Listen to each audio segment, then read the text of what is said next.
Hey, what's going on, guys? Welcome back to the GM. It's your guy, Boulanger. Up next in this video, we're going to be talking about the 2023 Baltimore Ravens and Lamar Jackson and what fans can expect. Do me a quick favor, hit like, subscribe, hit the notification bell so that you can get updates when we upload new content. Let's go. So I'm sure by now all of us have heard the Lamar Jackson quote from his press conference that he thought about or could or wanted to. I can't remember which version of statement it was, but throw for 6,000 yards. Now, personally, I do not believe that Lamar Jackson was serious. Okay. Do you guys believe he was serious? Because I don't. All right. But I do think that Lamar Jackson can have a great season. And I think that he can have an MVP type season. I'm not going to go that far to do season predictions yet, because a prediction and expectation are somewhat different. All right. But as I thought about it, just beginning to think about, okay, what can this version of the Baltimore Ravens be? All right. I put together a little something. I want to show it to you guys to see what you guys thought about it. Right. So give me a quick sec. Bam. All right. So what can we expect from Lamar Jackson in 2023? Okay. 6,000 yards passing. I do not think so. I don't think that he'll come close to 6,000 yards, but I do think he'll have a very good season. Excuse me. And so the only way I could really measure and have an example of the potential for 2023, I had to go back to look at his last complete season or mostly complete season, and that was in 2020. And so in 2020, if we look at the Ravens holistically, the Baltimore Ravens record was 11-5, and they finished second in the AFC North. The Steelers actually won the North that year, and the Ravens and Browns both made the playoffs. Personally, I do believe that 3 of the 5 AFC North teams can make the playoffs again this year. I think the Ravens, the Bengals, and quite possibly the Browns. I don't think the Steelers are there yet, but they certainly could be. I do not want to underestimate the Steelers at all, especially with great coaching and great schematics over there in Pittsburgh. All right. The Baltimore Ravens scored 468 points in 2020, which comes out to a 29.3 average per game. And they were 7th of 32 in total offense. And so I think that that's a pretty good season. And so Lamar Jackson specifically, in 2020, he played only 15 games. We know that 2020 was COVID, was kind of the COVID season. And I think that he missed a game middle of the season with COVID. And so if you look at his passing stats, he completed 246 passes of 370, which breaks down to a 64.4 completion percentage, which is pretty good. He threw for almost 2,800 yards, had 26 touchdowns to 9 interceptions. He had a 99 QBR, which is pretty good, which is actually really good, from a week-to-week average. And he had 1,050 rushing yards with 7 touchdowns. And so when you look at Lamar Jackson's combined numbers, he was responsible for over 3,800 yards of offense and 33 touchdowns by himself. Now and of course, we know that's not the total offensive numbers, but that's what he was responsible for in 2020. We understand that this is a totally different team. There are some familiar faces, such as far as weapons, J.K. was there in 2020, Gus was there, Justice Hill, I'm pretty sure was there. Of course, Andrews was there. Marquise Brown was there, but now he's gone. Miles Borkins was on that team, not there anymore. This was even the Dez Bryant season, which lets you know how desperate we became for wide receivers. And so I think that those numbers are pretty respectable for a 15-game campaign. And this also is the season where the Baltimore Ravens won their first playoff game, right? Let's look at what I'm projecting for 2023, okay?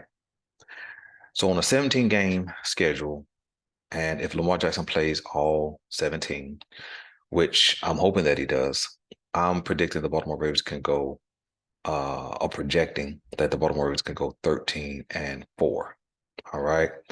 I haven't broke down their schedule and their competition yet. Schedule comes out Friday, so I'll take that schedule, break it down, 2 videos. It'll be 8 and 9, 8 game breakdown, and 9 game breakdown. And we'll see if that matches up with our 13-4 expectation or projection. Excuse me. And so I believe they could be top 5 in rushing offense. I didn't go top 3 only because I know that there is going to be a real effort to be more balanced. So, if we think balance, we think of 50-50. So let's say on a 65 play game offensively is what I'm referring to. 33 runs, 32 passes, 33 passes, 32 runs. That's pretty balanced. And so I don't think that's gonna be I don't think that'll push us into top 3, but I certainly think we could be top 5 in rushing. Again, with no crazy injury scenarios. All right. Everybody mostly healthy. You can't go through a season not having injuries, but if everybody's mostly healthy, I think we can get to that top 5 rushing for Ravens offense. And I think we can have the #1 scoring offense at a 30-point per game rate. Because in 2020, without the level of weaponry we have going into the 2023 season, we had a 29.3 per game average. I put 30 because I like nice round numbers. And so I certainly think we can hit that mark again. I think that we could be #1 because I'm pretty sure we're going to hit a couple of 40-point game scoring in this season.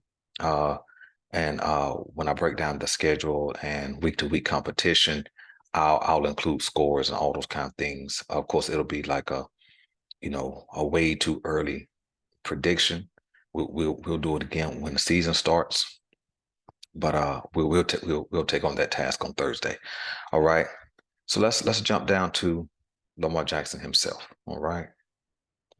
So I think that in 2023, I'm expecting Lamar to be somewhere between around 272 completions of over 400 passes. That's an increase of 30 passes, which is not extremely a lot more than 2020, but that is a significant amount more completions. Okay.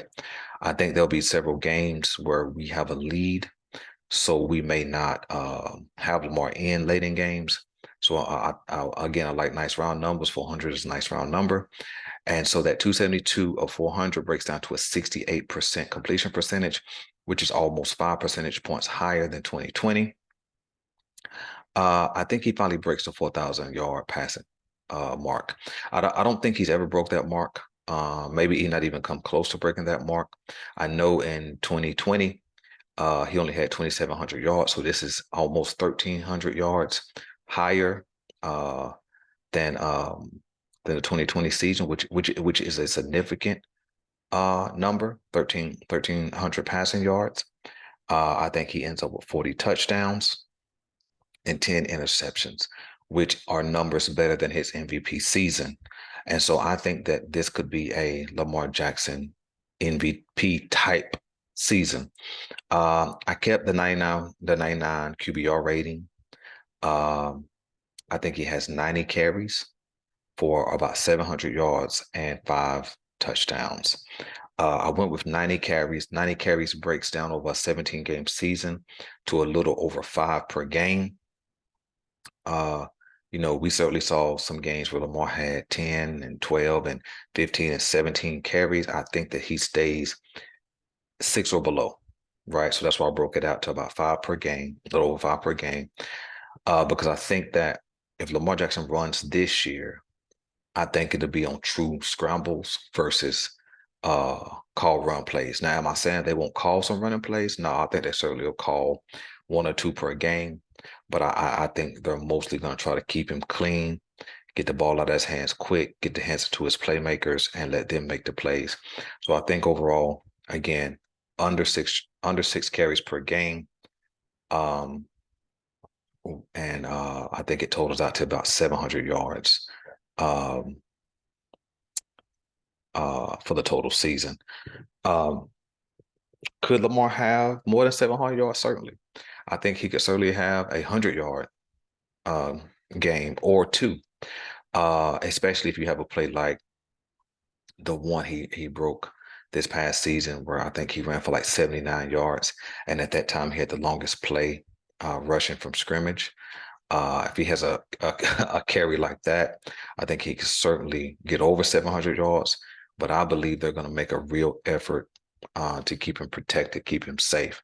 So those are my numbers: 68% completion percentage, 4,000 yards, 40 touchdowns, 10 interceptions, 99 QBR, 700 yards, 5 touchdowns. And so when you look at those numbers, he'll then be responsible for 4,700 yards and over 40 and 45 touchdowns, which is again significantly higher than his 2020 season, which is the last real season we saw him play, almost a complete season. So you guys let me know what you think about the numbers. By all means, feel free to put your projections in the comment section. Listen, just a reminder, I'm gonna as soon as I get a chance, I'm gonna start doing some questions for the GM or topics for the GM, things you guys want me to cover. You can email me directly at thegeneralmanager.23@gmail.com. That's thegeneralmanager.23@gmail.com. For any questions, any comments, or any topics you would like me to cover, you can send that to me directly. I'll put that in the detail section as well. Listen, I'm your guy Boulanger. This is the GM, and I'm out.